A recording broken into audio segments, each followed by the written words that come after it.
बहुत बहुत शुक्रिया आप सब लोगों का। आप सब लोग यहाँ पे हम मिलने आए। कुछ जरूरी बातें। सबसे पहले तो जो हमारा मैनिफेस्टो है, जो उर्दू में हमने कॉपीज हर जगह भिजवाई हैं, आप लोग तो को मैं तकसीम कर दूं। ये है हमारा उर्दू का मैनिफेस्टो और मैं चाहती हूँ आप लोग इसको ले जाएं, इसकी कॉपीज, और देखें कि और क्या क्या रोड मैप है। 2-3 सवाल है साथियों। उमर अब्दुल्ला साहब लगातार फॉरेन डेलीगेशन और इलेक्शन ऑब्जर्वर्स की मौजूदगी पर सवाल उठा रहे हैं। अब मैं जानना चाहूंगी कि किस आधार पर वो सवाल उठा रहे हैं।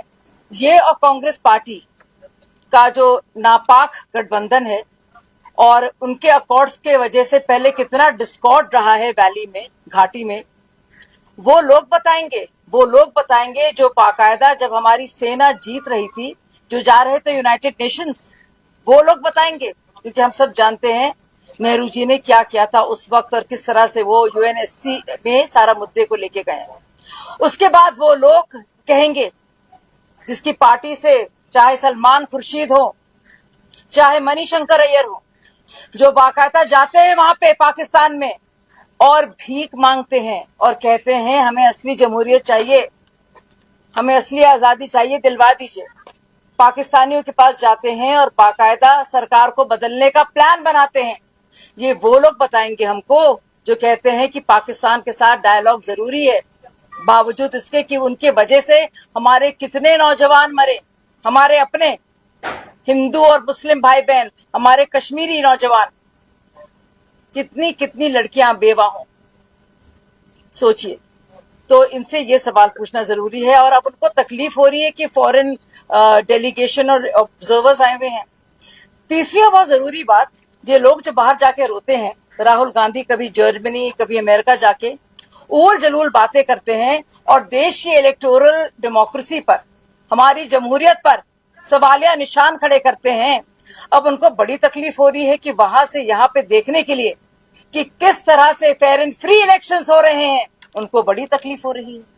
ये बताना चाहिए और जरूरी है। ये कंट्रास्ट देखिए, तब के दिन और अब के दिन बुलाकर ठोक कर हम लोग कहते हैं, ताल ठोक कर कि आइए देखिए और देखिए क्या हमारी जमहूरियत है। और देखिए यहाँ पे जम्मू और कश्मीर में आकर दुनिया भर के ऑब्जर्वर्स आए हैं और बता रहे हैं और दिखाएंगे दुनिया को कि अब तक जो बातें कही गई है ना, वो झूठ बोली गई है।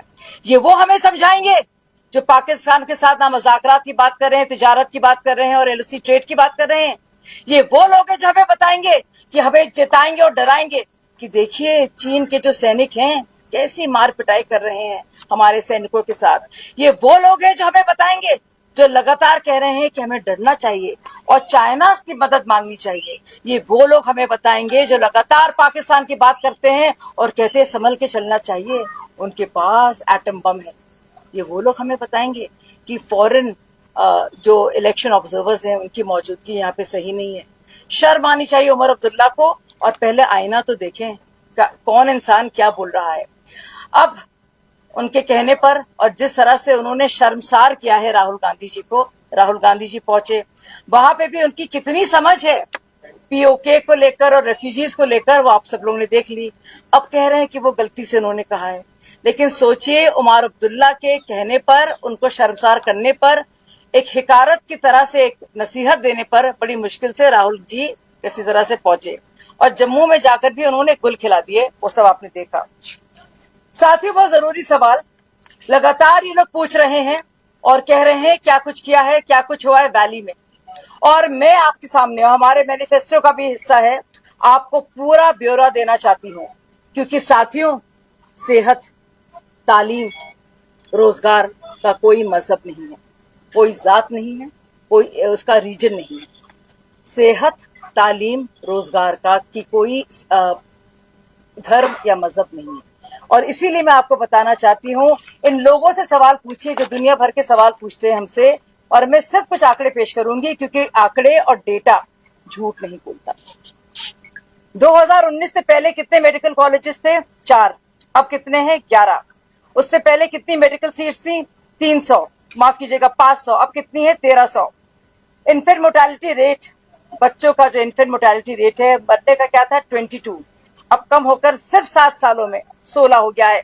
सेक्स रेशियो क्या था? 927 था, अब बढ़कर 976 हो गया है और नेशनल एवरेज से भी बेहतर हो गया है।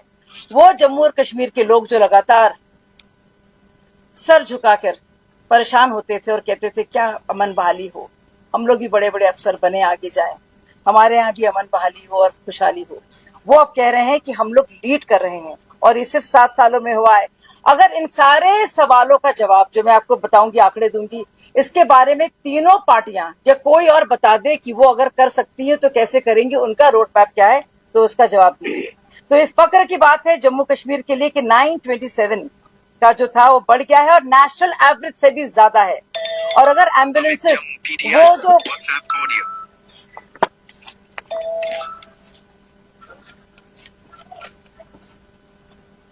तो मेडिकल कॉलेज पहले 4 अब 11, एमबीबीएस की सीटें 500 अब 1300, इन्फेंट मोर्टेलिटी रेट पहले 22 अब 16, सेक्स रेशियो 927 से 976, एम्बुलेंस सिर्फ 0 थी जो हेल्पलाइन से आती थी ही नहीं, अब 490 सिर्फ 7-8 सालों में। मैं प्राइवेट एम्बुलेंसेस की बात नहीं कर रही हूं। Public health centres, public wellness and health centres 0 अब 3008, टीबी एलिमिनेशन 20% से ज्यादा, लाइफ एक्सपेक्टेंसी जान है तो जहान है, मैं हमेशा कहती हूं, तो 70 से भी कम लाइफ एक्सपेक्टेंसी थी 7 साल पहले और अब वो बढ़कर 74 से ज्यादा हो गई है।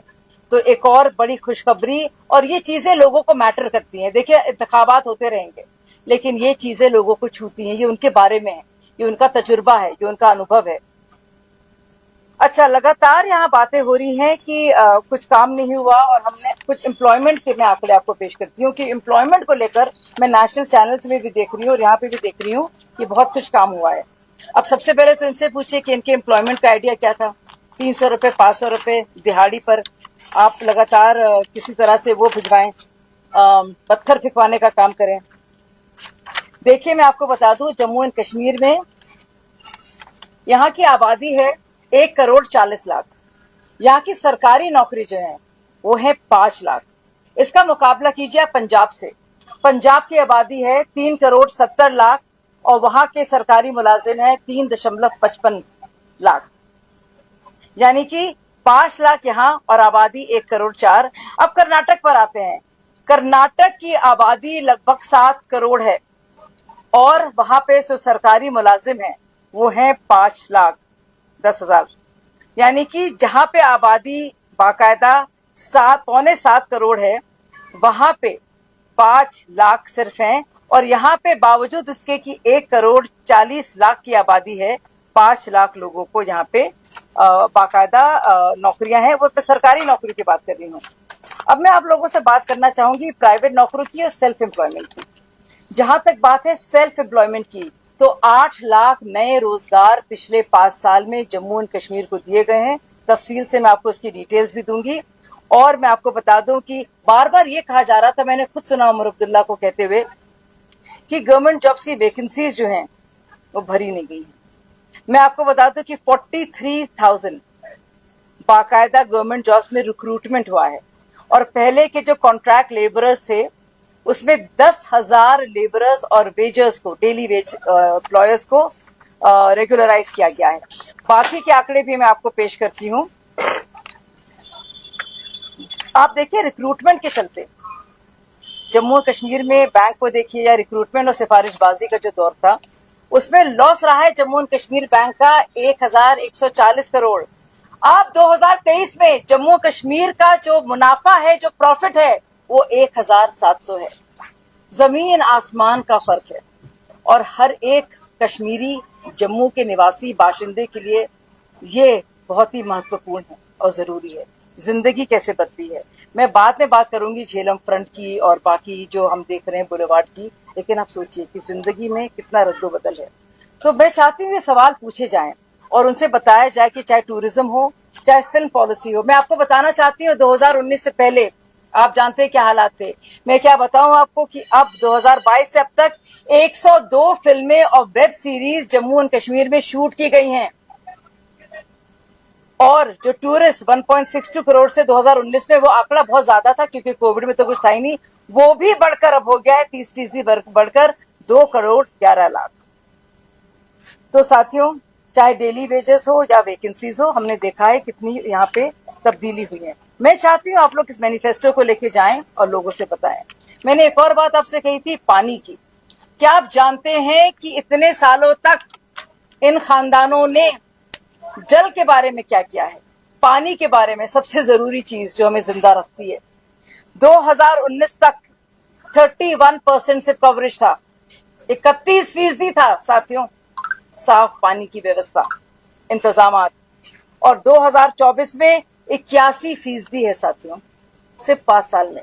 यानी कि इतने सालों में 31% और सिर्फ 5 सालों में आप देखिए 81%। तो ये है, और इसमें और भी डिटेल्स आपको मिलेंगी। तो मैं इस सब के मुतालिक आपको ये बातें करना चाह रही थी, और अगर आपके कुछ सवाल हो उसको लेकर आप जरूर कीजिएगा। हमारा मैनिफेस्टो आप सब लोग के सामने है। और एक और बात, भारतीय जनता पार्टी कहीं जा नहीं रही, यहीं पे रहेगी, और पूरी तरह से कमिटमेंट के साथ। जो तस्वीर आप देख रहे हैं और जो आम में लोगों से मिलती हूँ जा जाकर, और वो बताते हैं, कल रात में 11:30 बजे मैं डल लेक पर गई और मुझे यकीन नहीं आ रहा था, बिल्कुल तिरंगे हर जगह दिख रहे थे, वो जो लड़ी है रोशनी की, और उसके बीच में आराम से हम लोग, मैं और मेरी दोस्तें गाने भी सुन रहे थे, खुली हवा में सांस ले रहे थे, और इत्मीनान की भी सांस थी, और खुश भी महसूस कर रहे थे। सोचिए क्या ये मुमकिन था? तो पूरी तरह से हालात बदले हैं। तो उन सबसे पूछिए, आप जो बार बार बात करते हैं ना, ये नहीं हुआ वो नहीं हुआ, आपने अब तक क्या किया और आपका रोड मैप क्या है इन सब चीजों को बेहतर करने के लिए? शाहजा जी, उमर उद्दीन ने बोला कि श्रीनगर में जो कम वोटिंग हुई उसका रीजन है फॉरेन डिप्लोमेट। श्रीनगर सीरीज नहीं चाहते थे कि वो दिखाए कि सब कुछ नॉर्मल। आज उसने बोला उमर अब्दुल्ला जी काफी घबराए हुए हैं। पहले तो उनको भारतीय जनता पार्टी से डर लग रहा था, फिर बहुत से लोगों से जिन्होंने इनको पहले शिकस्त दी है उससे डर लग रहा था। अब उनको डर लग रहा है कि जो लगातार वो और उनके दूसरे साथी, एक और शहजादे, जा जाकर रोना पीटना करते हैं, क्योंकि मातम करने की आदत ही हो गई है, शिकायत करने की। तो अब क्या बोलेंगे? और वैसे भी श्रीनगर का जो सिटीज का टर्नआउट रहता है कम होता है, हालांकि ज्यादा होना चाहिए था, लेकिन हम समझते हैं। लेकिन उसका ताल्लुक और उसको जो जोड़कर वो इलेक्शन ऑब्जर्वर से कह रहे हैं, मैंने इसका आपको जवाब दिया, ये वो लोग हैं जो विदेश में जा जाकर भारत का मजाक उड़ाते हैं। ऐसी बातें जिसमें लिखी है जरा पढ़िए और उनसे पूछिए इनका लेना देना नहीं। आबो हवा कैसी है, पानी है, किस तरह से हाइडल प्रोजेक्ट्स हैं, कितनी रोड्स हैं, क्या सुकून है, मतलब कभी सोचा नहीं इन लोगों ने। तो यही तो मौजू हैं जो लोगों को छूते हैं। तो मेरी भी लोगों से यही गुजारिश होगी कि भाई अपना वही होता है जो अपने घर के लिए काम आता है, जिसके चलते आपकी जिंदगी बेहतर होती है। और मैं लोगों से ही कहूंगी, अगली बार आप वोट देने जाएंगे, देखिए अपने वालिदैन को, देखिए अपने बच्चों को, देखिए अपने हालात को, बाहर निकल के देखिए कितना बदला है कश्मीर, और उसी हिसाब से सोचिए कि और खानदानों को नहीं, अपने घर को, अपने परिवार को, अपने बच्चों को, और अपने देश और अपने राज्य और अपने पड़ोस और अपने घर को इस बार वोट दीजिए।